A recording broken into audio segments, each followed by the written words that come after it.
Alright, injalo ayijike uma isinje.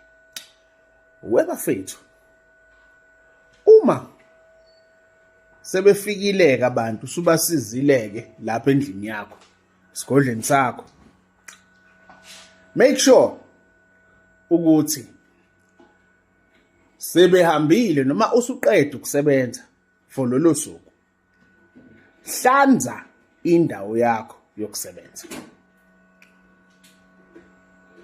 Kunabanye mabefika beza ngeinhloso zabo.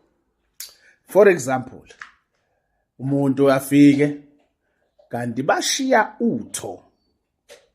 Mabeshiya utho benzela ukuthi lento ibuye wena ungasekho. Ngoba nakho beyitshela ukuthi bezokwazi ukuthi bakhulume nabantu bakho wena ungekho.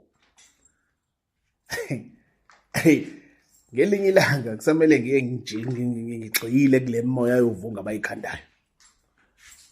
Gxile nabo bazothuka ukuthi kanti ngiyazi kanje. Hayi, niphile njalo niyezwa.